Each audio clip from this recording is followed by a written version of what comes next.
జై దుర్గా భవాని. ఈరోజు దుర్గమ్మ సందేశం ఏంటి అంటే, నీ బంధం నీకు దగ్గర రాబోతుంది.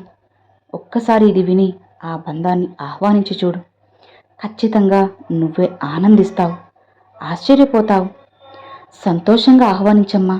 నీ జీవితంలో మునుపెన్నడూ చూడని ఆనందాన్ని నువ్వు చూసేలా చేస్తాను. అలా చేసే బాధ్యత ఈ దుర్గమ్మది కదా. మరి నమ్మకాన్ని ఎందుకు కోల్పోతున్నావు చెప్పు. దుర్గమ్మని ఎందుకు ఇంకా కూడా అమ్మపై అనుమానంగా ఉన్నావు? నిశ్చింతగా ముందుకు వెళ్ళావు అంటే ఖచ్చితంగా జీవితం మారుతుంది. నీ జీవితంలో నీకు దూరమైన బంధాన్ని దగ్గర చేయబోతున్నాను. ఇక తొందరపడకు, కంగారు పడకు. నిశ్చింతగా ఉన్నావంటే అన్నీ మారుతాయి. అన్నిటినీ కూడా నీకు దగ్గర చేస్తాను. నీ బంధం నీకు దగ్గరవుతుందా లేదా అని అనుక్షణం ఆలోచిస్తూ ఉన్నావు కదా.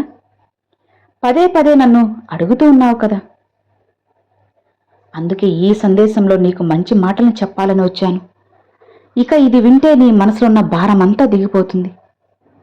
ఎవరైతే నిన్ను అవహేళన చేసి వెళ్ళిపోయారో వాళ్ళు మళ్ళీ నిన్ను వెతుక్కుంటూ నీ మనసుని అర్థం చేసుకునేలా నీ దగ్గరికి వచ్చేలా చేస్తాను. నీ గొప్పతనం అర్థమయ్యేలా చేస్తాను. అదే కదా నువ్వు నన్ను అడుగుతున్నావు. నీవు నమ్మిన వారి నుండి నిన్ను బాధపెట్టి దూరమైన వాళ్ళు నీకు దగ్గరవుతారమ్మా. అతిగా ఆలోచించకు. నన్ను మనసులో ఎప్పుడూ కూడా నువ్వు అడుగుతూ ఉన్నావు కదా, అమ్మా ఆ బంధం నాకు ఎప్పుడు దగ్గరవుతుంది, ఎప్పుడు మేము సంతోషంగా ఉంటామని. ఇక ఆ రోజులు వచ్చేశాయి. నిశ్చింతగా ఉండు. నువ్వు కొన్ని ఆలోచనలు చేస్తూ ఉన్నావు, అది సహజమే.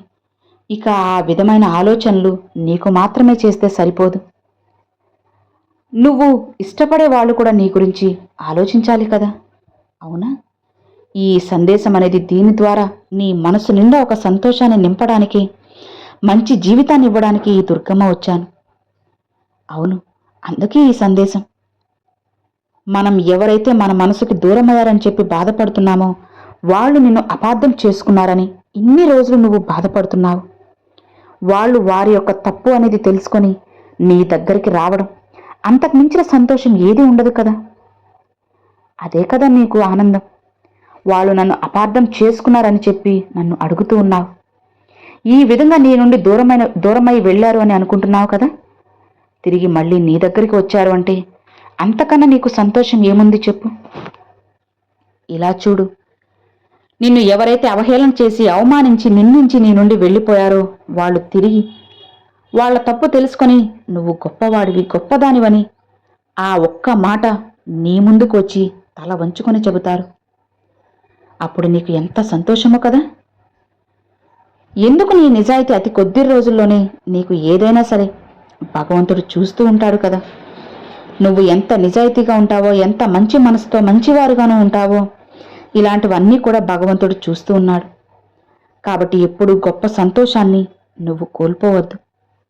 భగవంతుడు నీకు ఒక వ్యక్తిని నీ నుంచి దూరం చేశారు అంటే అది కూడా నీ మంచికే అని తెలుసుకోమ్మా.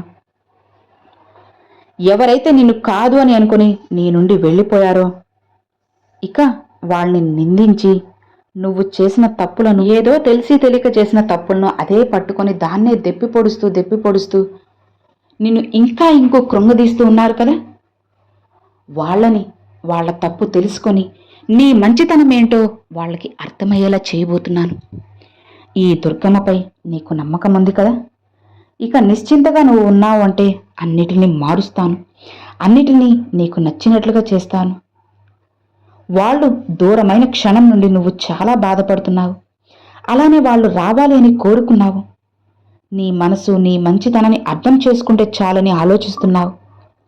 తొందరపాటు నిర్ణయాలు తీసుకొని అనేక రకాలుగా నిందించి నీ నుండి దూరం అయిపోయిన ఆ బంధం మళ్ళీ తిరిగి అతి త్వరలో నీ చెంతకి చేరుతుంది. ఎవరైతే నిన్ను తక్కువ స్థాయి అని చెప్పి తక్కువ చేసి చూశారో, సమాజంలో చిన్న చూపు చూశారో వాళ్ళ గురించి పదే పదే బాధపడుతున్నావు కదా. నీ మంచి మనసుకి వాళ్ళు అసలు నిన్ను ఎందుకు ఈ విధంగా మోసం చేసి వెళ్ళిపోయారో వాళ్ళకే తెలియాలి. ఇలా చూడమ్మా, ఎవరైనా సరే ఎవరి మనసులో ఏ విధమైన ఆలోచనలు కలిగి ఉంటారన్నది చెప్పడం చాలా కష్టం. వాళ్ళు పైకి ఒకలా లోపల ఒకలా ఉంటూ ఉంటారు. కాబట్టి అలాంటి వ్యక్తులను అంచనా వేయడం కష్టమే. నువ్వు కూడా అలానే ఉన్నావు. అయితే నీ ఎదుగుదల ఏ విధంగా ఉంటుందో, అలానే నీ మంచి మనసు ఏ విధంగా ఉంటుందో, నలుగురికి కూడా ఉపయోగపడే విధంగా నీ పనులు అనేవి ఎలా అయితే ఉంటాయో, అలానే వారిని అమితమైన ప్రేమతో ప్రేమించి చేరదీసి దగ్గర చేసుకున్నావు. మరి వాళ్ళు నీ నుండి దూరం అయిపోయారు. మంచి కోరేవాళ్లను మన చుట్టూ నిలబడి మనకు ఎంత ధైర్యాన్ని ఇస్తూ ఉన్నా, చెడు కోరేవాళ్లు మాత్రం మన యొక్క ఎదుగుదలను చూసి నీకు ఎప్పుడూ కూడా ఆ శిక్షని అనుభవించేలా చేస్తూ ఉంటారు. నువ్వు వాళ్ళకి ఎంత మంచి చేసినా సరే వాళ్ళు ఏదో ఒక రూపంలో నీకు చెడుని ఇస్తారు.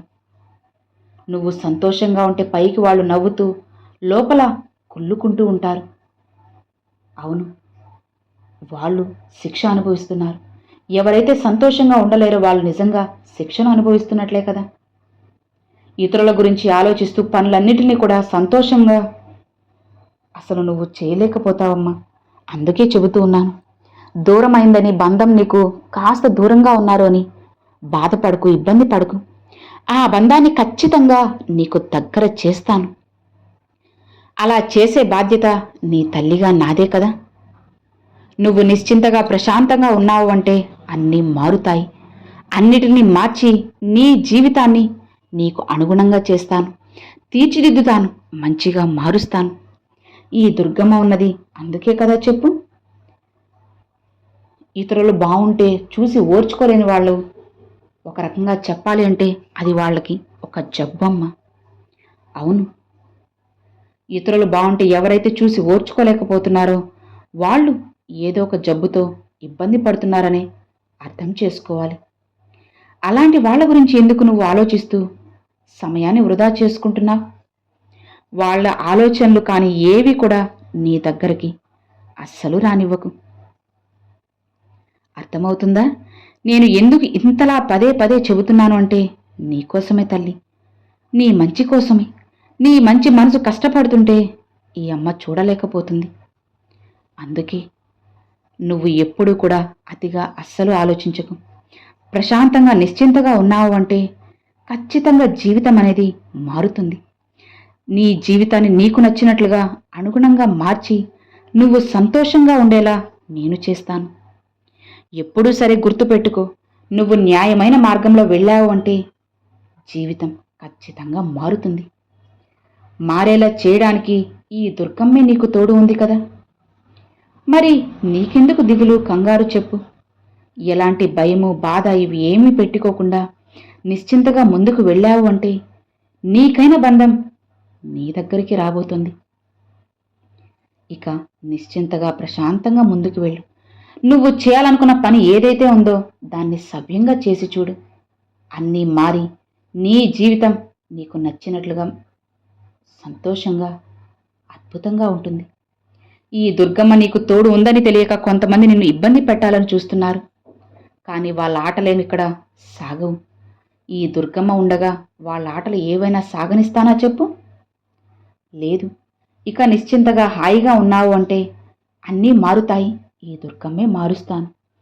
ఇక నిశ్చింతగా ఉండు అని అమ్మవారు ఈరోజు ఈ సందేశాన్ని అయితే తీసుకొచ్చారండి. సో విన్నారు కదండి, ఈరోజు అమ్మవారు పంపించిన ఈ మంచి సందేశం మీ అందరికీ ఎంతో బాగా నచ్చింది అని అనుకుంటున్నాను. నచ్చితే ఒక చిన్న లైక్ చేయండి, మరికొంతమంది అమ్మవారి భక్తులకు షేర్ చేయండి. ఫస్ట్గా మన ఛానల్ చూసారు సబ్స్క్రైబ్ చేసి సపోర్ట్ చేయండి ఫ్రెండ్స్. Thanks for watching. జై దుర్గా భవాని.